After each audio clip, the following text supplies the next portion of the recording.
It happens in the space between heartbeats. The crack of gunfire, the shriek of tires on wet asphalt, and the metallic percussion of bullets tearing through steel and glass. Min-ho doesn't even have time to drop the plastic bag of bottles clutched in his small hands before the intersection becomes a war zone. The rain-soaked pavement rushes up to meet him as his legs give way. The last thing he sees before the world bleeds into red-tinged darkness is a man in an expensive black coat stepping out of the smoke and chaos, running toward him instead of away. Yong-Chul, early 40s, eyes like shattered obsidian.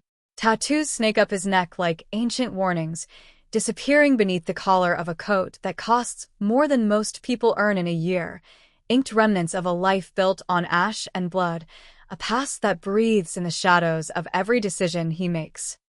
He doesn't hesitate at the sight of the child bleeding on the rain-slicked street.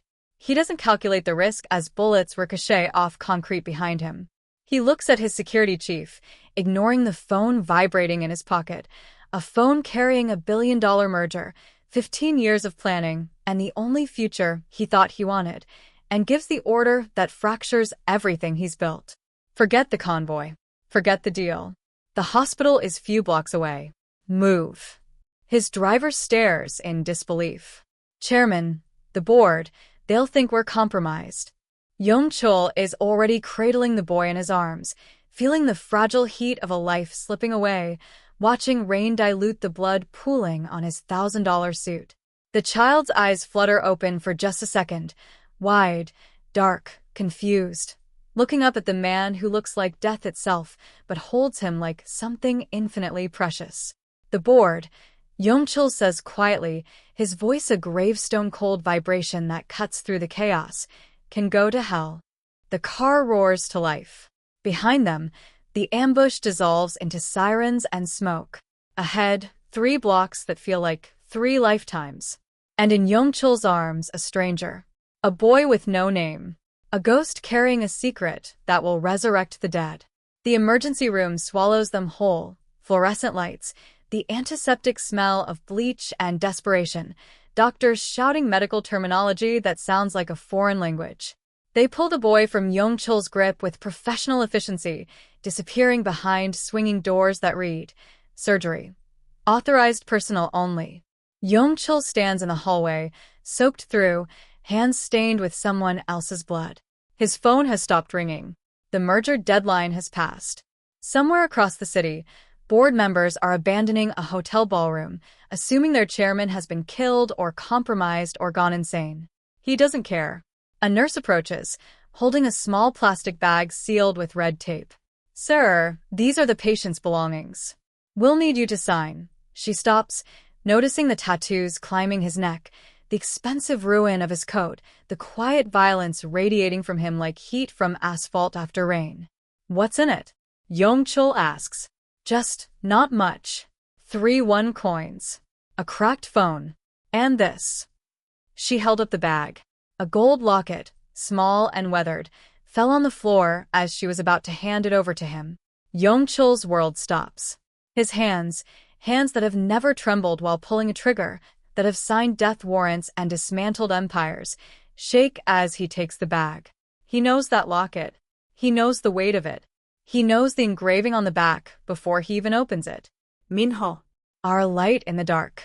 The same locket he placed around his infant son's neck 12 years ago, the night the fire took everything. The night he buried an empty coffin. The nurse is saying something about paperwork, about identification, about the boy being a John Doe. But Yong-Chul can't hear her over the roaring in his ears, the sound of 12 years of grief collapsing into a single, impossible truth. The stranger he just saved, the homeless boy bleeding out on a surgical table, isn't a stranger at all. The ghost just came back to life. And nothing, not the empire, not the merger, not the entire city of Seoul, will stop Yong-Chul from keeping him breathing this time. But here's the question that will shatter everything. What happens when a boy who's learned that adults only lie meets the father who's built an empire on violence? Don't skip the next minute, because the reunion Yong-Chul is praying for is about to become his worst nightmare. Like this story and comment found if you want to see what happens when a street kid who trusts no one discovers his father is the most dangerous man in Seoul. Before we continue, where in the world are you listening from right now? Drop your country in the comments. I love seeing how far these stories travel. Your support keeps the story alive. Let's begin. The words tear out of him, raw and desperate. Where is the boy right now? Still in surgery. Critical condition. It could be hours. I'm not leaving. He stands, legs unsteady for the first time in decades. Picks up the locket with hands that won't stop shaking. Get me his medical records. All of them. And I want DNA confirmation. The nurse hesitates. Sir, that requires authorization forms. I don't care what it requires. His eyes meet hers, and she sees something that makes her reach for the phone. Not violence. Something worse. Desperation. My son has been dead for 12 years. And if there's even a chance that boy in there is. He can't finish. She makes the call. For hours crawl by like years. Yong-Chul sits in an orange plastic chair outside the ICU, the locket gripped so tightly the metal edges carve crescents into his palm. He hasn't moved. Hasn't eaten. Hasn't answered the 17 calls from his organization or the 32 text messages demanding to know where he is. The world he built is collapsing. He doesn't care. When the technician finally appears with an envelope, she won't meet his eyes. She's seen the tattoos. His hands shake as he tears it open. 99.97% probability of paternal match. The paper blurs. He already knew. The moment he saw the locket, he knew, but confirmation hits like a bullet to the chest. Resurrection and damnation in the same breath. A different nurse appears, gestures toward a computer terminal. She pulls up the boy's medical file, without being asked. Maybe she saw his face when he read the results. Maybe she has children of her own. The screen fills with clinical language that can't hide the horror. Third-degree burns across left shoulder blade. Healed fracture in right wrist, consistent with building collapse. Multiple contusions, healed poorly. Malnutrition markers spanning 8+ years. Dental neglect. Growth stunting. The child hasn't been living. He's been surviving. The memories Yong-Chul has spent 12 years trying to bury claws their way to the surface. Midnight. 12 years ago. He'd been across the city, meeting with suppliers. Legitimate business, for once. Trying to build something clean for his family. His wife, Ji-yeon, had laughed when he told her, said she'd believe it when she saw it, kissed him anyway. That was the last time he heard her voice. The call came at 12:47 a.m. His home was burning. Rival clan, the Gwangju family. Retribution for a territorial dispute. Yong-Chul had won too decisively. They didn't want him dead. They wanted him to suffer first. So they torched his home while Ji-yeon sang their infant son to sleep upstairs. By the time Yong-Chul arrived, half the building had collapsed. He fought through flames that melted the skin off his forearms, screaming their names until his throat bled. He found Ji-yeon in what used to be the nursery. Her body was still warm. Her arms were still curved around empty air, protecting a child who wasn't there. The firefighters searched for hours. No second body, they said. The heat was too intense. A 6-month-old infant wouldn't have survived. Wouldn't have left anything to find.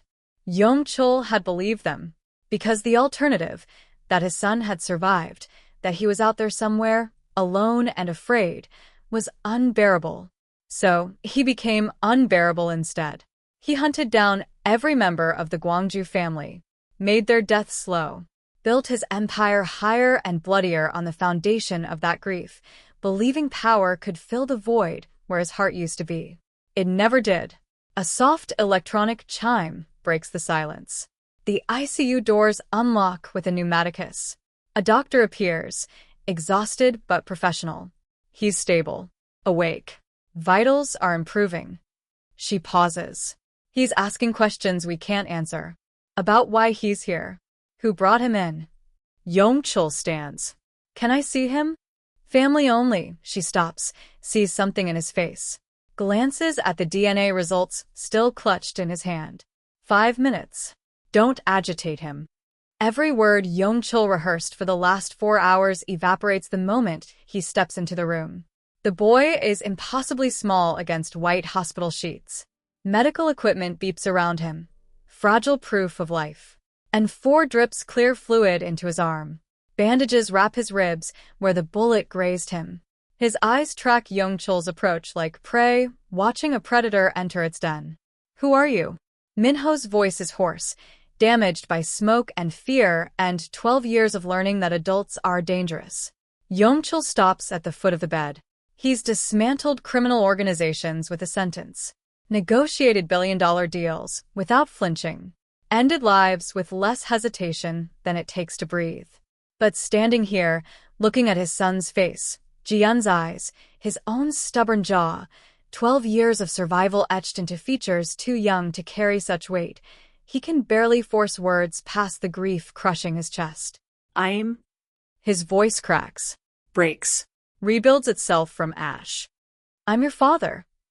The monitor's beeping accelerates. Minho's small hands grip the sheets. His expression doesn't change. No recognition, no joy, just wariness and confusion. "That's impossible," he says flatly. "My father is dead." Yong-Chul's throat tightens. He slowly reaches into his pocket, pulls out the locket, holds it up so the boy can see. "I know," he whispers. "So were you." Minho stares at the locket. His eyes widen slightly, the first crack in his careful mask. His hand moves unconsciously to his chest, to the place where it used to hang. "How do you have that?" "Because I gave it to you." Yong-Chul's voice breaks again. 12 years ago, the night you were born, your mother and we had it engraved. He opens it with trembling fingers. Shows the photos inside. "That's her." Yeon. "And that's you." Minho looks at the faded photographs. His expression doesn't soften. "I don't remember her," he says. "I don't remember anything." "I know." Yong-Chul takes one step closer, then stops, afraid of spooking him. "But I do. And I'm not losing you twice." Silence fills the room. The monitor beeps. The 4 drips. Seoul's lights glitter through the window. "Prove it," Minho finally says, voice hard despite his age. "Prove you're my father, and not just some guy who found a locket." Yong-Chul holds up the DNA results. "These came back an hour ago. 99.97% match." Minho stares at the paper, then at the locket, then at Yong-Chul's face. His expression doesn't change, but something shifts behind his eyes. Fear, maybe, or hope, or the terrible weight of a truth he's not ready to carry. "I don't know you," he says quietly. "I know," Yong-Chul whispers. "But I'd like to change that. If you'll let me." The boy doesn't answer, just turns his face toward the window, away from the stranger claiming to be his father, away from the impossible truth hanging in the air between them. Yong-Chul stands there, helpless, holding a locket and DNA results and 12 years of grief he doesn't know how to put down. Outside, dawn begins to break over Seoul. Inside, the Stone King learns what it means to be powerless. Minho doesn't believe in miracles. He learned that lesson at 5 years old in the Dongdaemun State Orphanage, when a social worker promised him a family was coming and no one ever arrived. He learned it again at 6, when the older boys stole his only blanket and the staff looked the other way. By 8, he had learned the most important lesson of all. The only person who would save him was himself. So he ran. Seoul's streets became his education. The subway stations taught him where to sleep, third car from the front, near the heating vents, close enough to the exit to run when security came. The markets taught him which vendors watched their stalls and which ones didn't. His hands became quick, precise, invisible. Wallets. Phones. Whatever kept him fed for another day. The locket had been around his neck for as long as he could remember. A tarnished gold circle that caught the light sometimes, heavy against his chest. He'd opened it once, years ago, seen the faded photographs inside. A woman he didn't recognize, a baby that could have been anyone. The engraving on the back was worn smooth, unreadable. He'd almost sold it a dozen times when winter came and hunger became a physical weight. But something always stopped him. It was the only proof he'd existed before the fire, before the orphanages, before the streets swallowed him whole. There were others like him. Street kids with old eyes and quick reflexes. They had an unspoken code. Share food when you have it. Warn each other when police sweep through. Never ask about the past. A girl named Haewon taught him which dumpsters behind restaurants were safe. A boy called Crow showed him how to splice phone chargers from public outlets. They weren't family. Min-ho had learned better than to use that word, but they were something. Adults, Min-ho learned, only wanted three things: to use you, to ignore you, or to punish you for existing. Trust was a luxury that got you hurt. Hope was a trap that kept you vulnerable. Which is why, the moment the nurse's shift changes and the hallway empties, Min-ho pulls the 4 from his arm and runs. The hospital is a maze of identical corridors, but he finds the stairwell through instinct honed by years of escape. His chest screams where the bullet grazed his ribs, but pain is familiar. Pain keeps you sharp. He climbs until there are no more stairs, pushes through a door marked roof access. Alarm will sound, and doesn't care when it does. The Seoul skyline spreads before him, neon and shadow. The rain has stopped, leaving the city washed clean and glittering with lies. He's contemplating the fire escape when a voice cuts through the night. "I'm not keeping you prisoner." Min-ho spins. Yong-Chul stands in the doorway, hands visible and empty, making himself smaller somehow despite his size. "But please," the man who claims to be his father says, and his voice carries something Min-ho has never heard from an adult before: fear of rejection. "Stay." The safe house is in Gangnam, tucked behind a restaurant that never closes. Min-ho follows Yong-Chul up a private elevator, every muscle coiled to run. But when the door opens, it's not the fortress he expected. It's an apartment. Normal. Almost warm. "You'll stay here," Yong-Chul says, and it's not a command. It's an offering. The first awkward moment comes with clothes. Yong-Chul returns from a shopping trip with bags from stores Min-ho has only seen from the outside, expensive places with security guards who chase away street kids. He's guessed the size is wrong. Everything is too big. Min-ho stands in the middle of the room, drowning in a designer hoodie that costs more than he's stolen in 6 months, and doesn't know whether to laugh or run. "We'll exchange them," Yong-Chul says quietly, mistaking his silence for disappointment. The food is worse. Yong-Chul orders from restaurants that don't deliver to normal people, and Min-ho stares at the spread like it's a test. Galbi. Japchae. Banchan in small ceramic dishes. He survived on convenience store rice balls and whatever the markets threw away. "This feels like a trap." "You should eat," Yong-Chul says, not touching his own plate. Min-ho takes small bites, waiting for the catch. It doesn't come. The shower is overwhelming.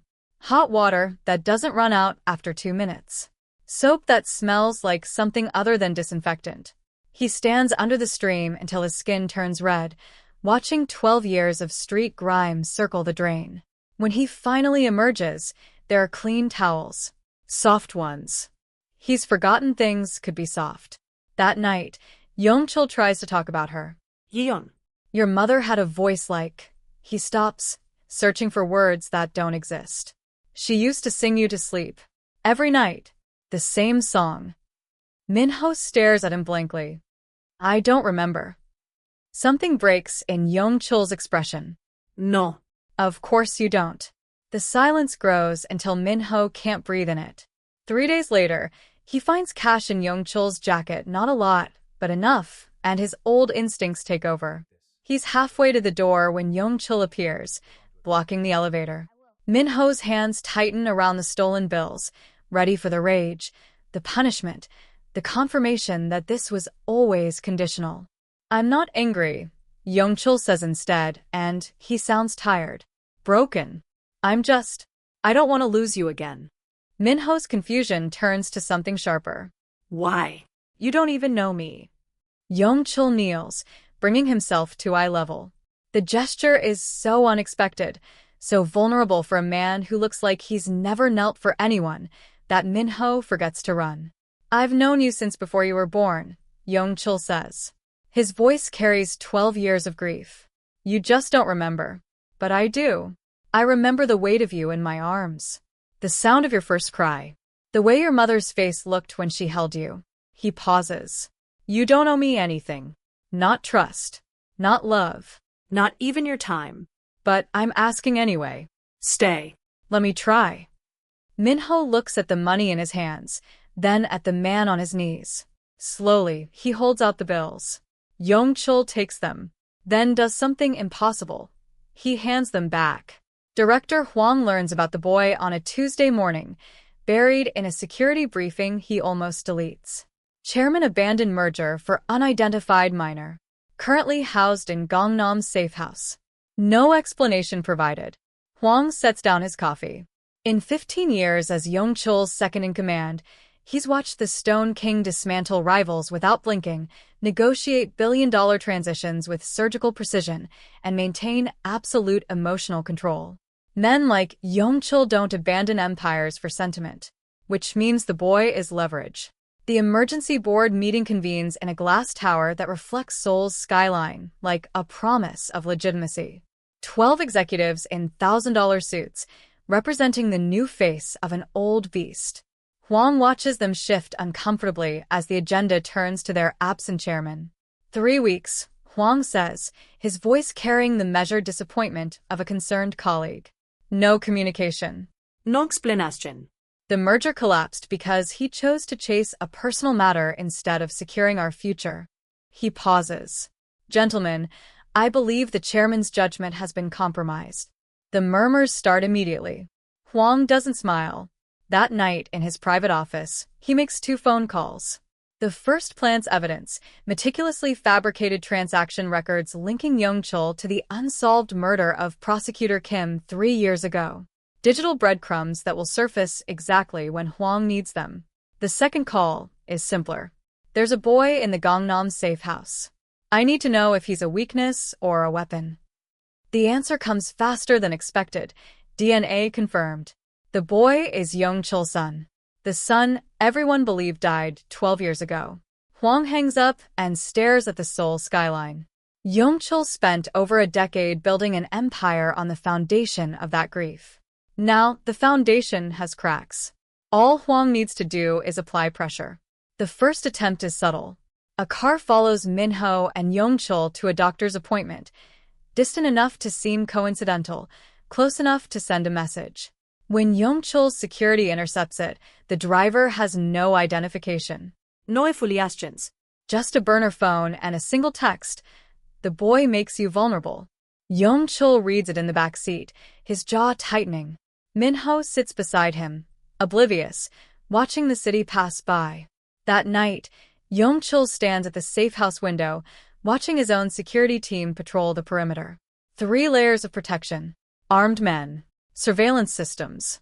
Everything a fortress needs. And he realizes with sickening clarity, he's built his son a cage. Every connection to Yong-Chul is a target on Minho's back. Every day the boy stays is another day the vultures circle closer. Huang will use him. Rival clans will use him. The empire Yong-Chul built to honor his dead son will become the weapon that kills his living one. The choice crystallizes like ice in his chest. Walk away from everything he's built and keep Minho safe in anonymity, or fight to protect the empire and watch his son become collateral damage. Behind him, Minho sleeps in the guest room, finally trusting enough to close his eyes.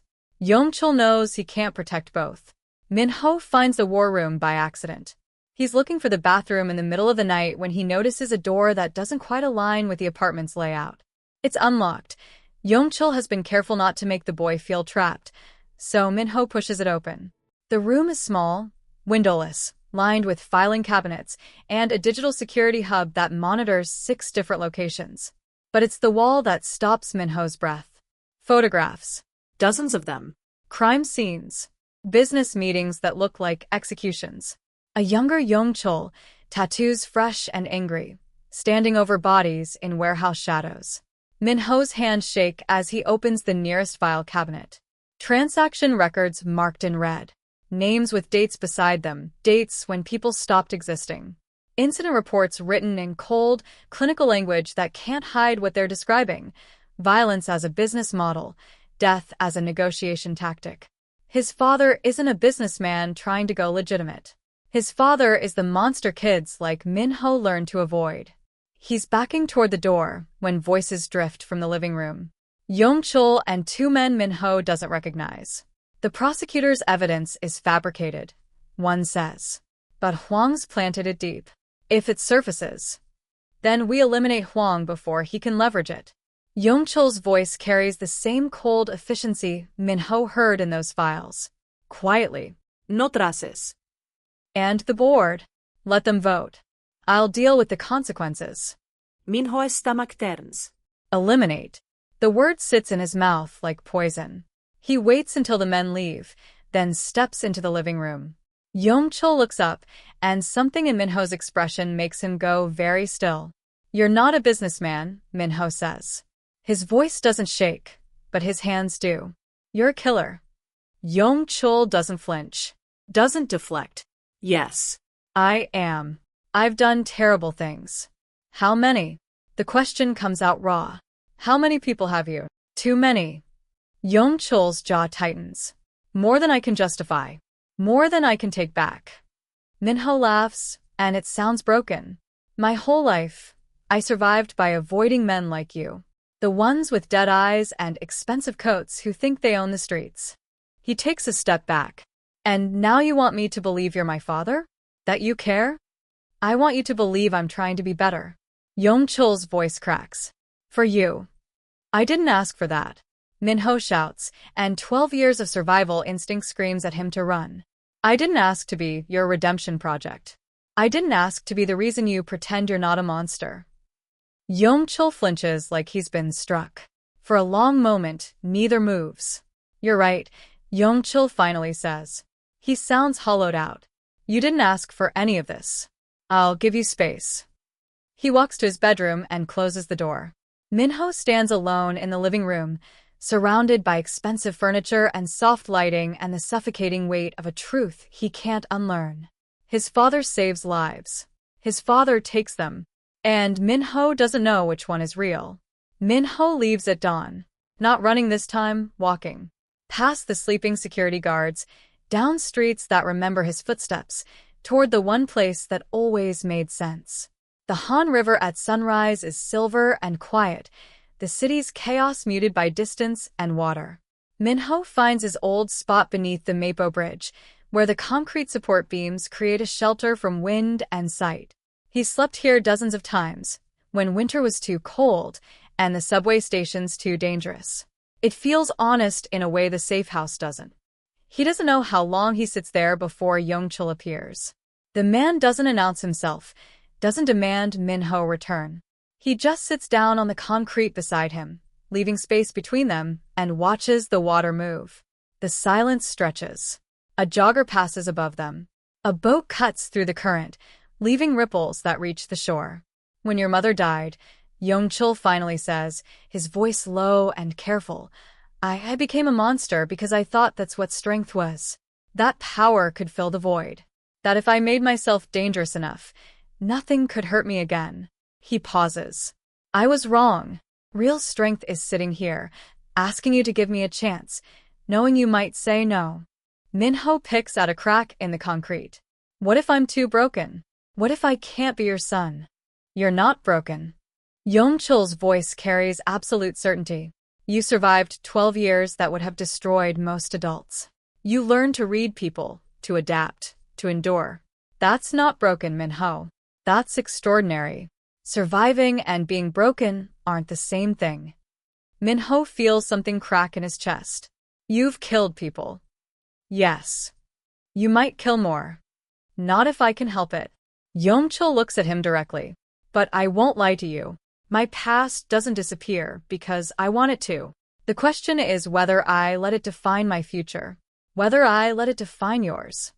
Yong-Chul reaches into his pocket and pulls out a heavy silver ring, his signet ring, the symbol of his rank in the organization.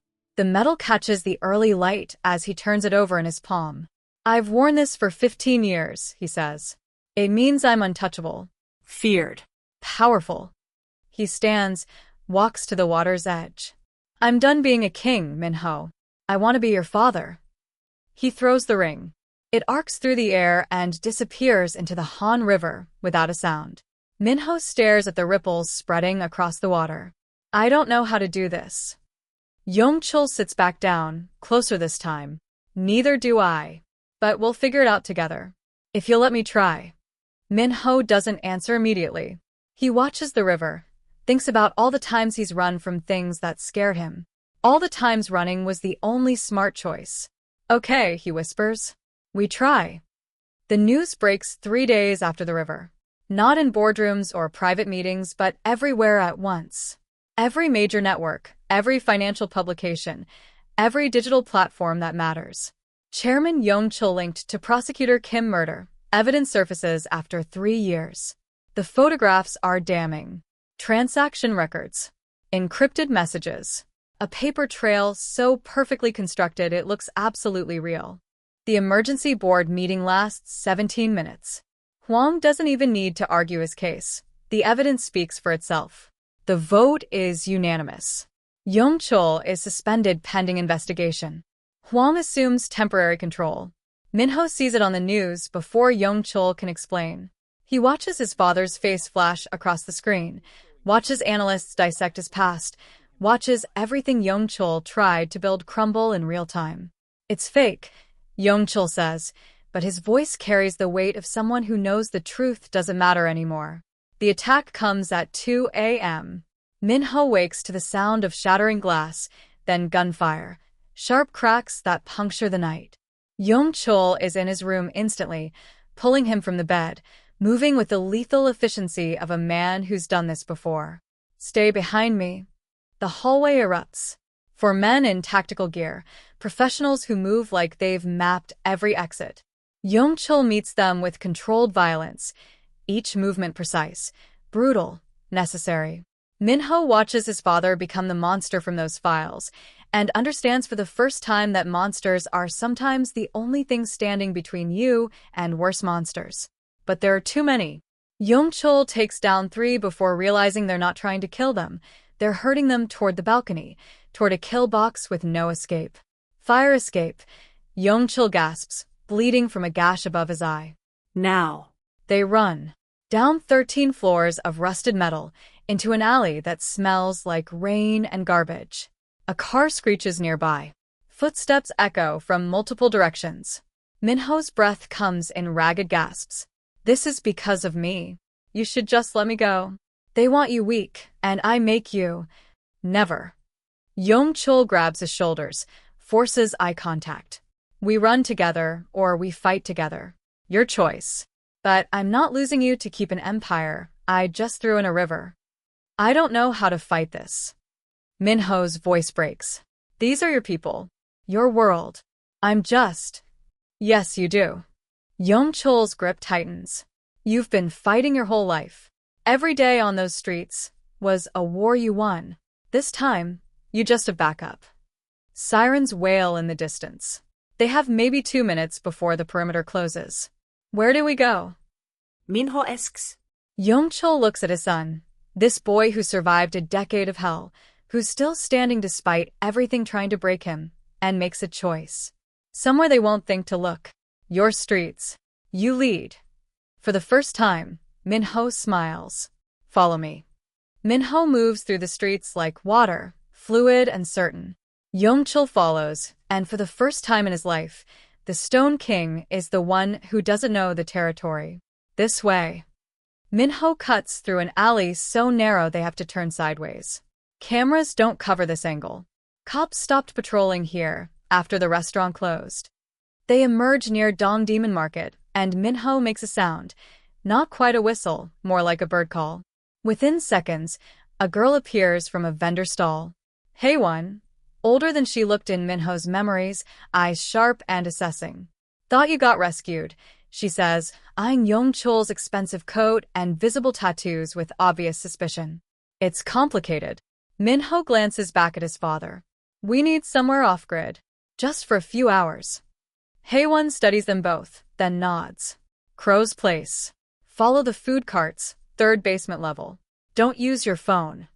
The hideout is exactly what Yong-Chul expected and nothing like his world. A converted storage room beneath a closed arcade, accessed through a broken ventilation shaft. It smells like mold and instant noodles, but it's invisible. Perfect. Crow, a lanky teenager with a tablet held together by electrical tape, barely looks up when they enter. Minho. Heard you went corporate. Temporarily unavailable. Minho sits beside him. I need to trace some digital footprints. Financial records. Offshore accounts. Someone framed my... He hesitates, the word still foreign. Framed him. Crow's eyes light up. This is his language. Government level or private sector? Corporate. Easy. His fingers fly across the keyboard. Give me a name. Director Huang. Worked with. Minho glances at Yong-Chul. JK Holdings. Yong-Chul finishes quietly, watching his son work with a network he didn't know existed. 2 hours later, they have everything. Huang's offshore accounts in the Caymans. The timestamps showing when the evidence was created, weeks after the prosecutor's death. The money trail connecting Huang to the mercenaries who attacked the safe house. Even the original, unaltered transaction records that prove Yong-Chul never made those payments. Minho stares at the screen, then at his father. You saved me from a bullet. Let me save you from this.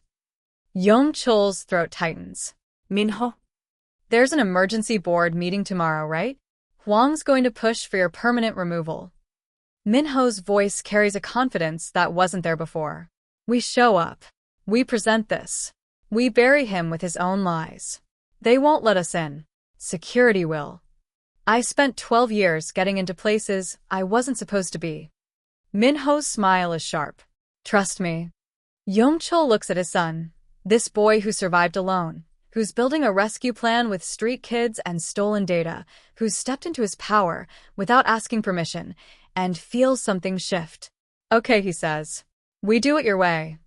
The boardroom is glass and steel, designed to make men feel powerful. Huang sits at the head of the table, already comfortable in a chair that isn't his. The 12 board members wait, restless and uncertain, as he prepares to formalize his coup. The doors open. Yong-Chul walks in, not as a fugitive, but as a chairman. Beside him, small and defiant, walks Minho. Gentlemen, Yong-Chul says, his voice carrying the quiet authority that built empires. I believe we have unfinished business. Huang's composure cracks for just a second. Security is watching the evidence we're about to present. Minho steps forward, plugging a flash drive into the central display. His hands don't shake. You wanted to know if I made the chairman weak? Let me show you what I found instead. The screen fills with data. Offshore accounts in Huang's name. Timestamps showing fabricated evidence created weeks after Prosecutor Kim's death. Wire transfers to the mercenaries who attacked the safe house. The unaltered transaction records proving Yong-Chul's innocence. Minho's voice is steady, clear. Director Huang didn't try to protect this organization. He tried to steal it. The board erupts. Huang's face goes from pale to gray. This is falsified, planted by a street rat who survived 12 years by learning exactly who to trust. Minho interrupts. And I'm telling you, my father might have done terrible things, but he's not a traitor. The word father hangs in the air. The board members look between the tattooed chairman and the boy who carries his jawline, his stubborn defiance. Huang sees it slipping away, the empire, the legitimacy, the future. His hand moves to his jacket. You were supposed to stay dead. The gun appears, aimed directly at Minho. Yong-Chul moves without thought, stepping between his son and the bullet. The shot cracks through the boardroom. He feels the impact, blunt force against the Kevlar vest he'd worn since the safe house attack, and goes down. Minho screams. Security tackles Huang. The room dissolves into chaos. But Yong-Chul is already sitting up, pulling Minho close. I've got you. I've got you. 3 hours later, from a hospital bed with cracked ribs and a minor wound, Yong-Chul makes a call. Dismantle it. All of it. Sell the legitimate assets. Distribute the pensions. I'm done. His lieutenant protests. The board is in chaos. The organization needs leadership. My son spent 12 years surviving hell, Yong-Chul says, looking at Minho asleep in the chair beside him. I'm not making him spend the next 12 watching his back. 6 months later, Morning light filters through the windows of a small apartment in a neighborhood where people know their neighbors' names. Min-ho, in a school uniform, struggles with his tie. Yong-Chul helps, his movements still awkward but genuine. First day, Min-ho says. You'll be fine. They walk together through streets that don't remember Yong-Chul's face, don't fear his reputation. Min-ho's backpack says his real name, Kong Min-ho. Yong-Chul's hand rests on his shoulder, protective but not controlling. They walk into the morning light. They say you can't outrun your past. They're right. But you can choose who you become when it catches up to you. My past made me a king. My son made me a father. And I finally learned which one matters. Yong-Chul and Min-ho proved that you don't have to. You just have to decide who you become when it catches up to you. Thank you for being part of this journey. From Seoul's rain-soaked streets to a quiet morning walking to school, you witnessed a mafia boss become a father and a ghost become a son. That matters because you were here. I want to hear from you. What was the moment in this story that hit you hardest? The locket revelation? The river scene? The boardroom showdown? Drop your answer in the comments. I read them all and your perspective matters. If this story made you feel something, please like this video and subscribe. You're not just supporting content. You're keeping stories about redemption, family, and second chances alive in a world that needs them. And finally, where in the world are you right now? Your city, your country. These stories connect us across borders and time zones. You're part of a global family that believes people can change. Until the next story, choose love over power. Choose vulnerability over armor. And remember, your past made you, but it doesn't own you.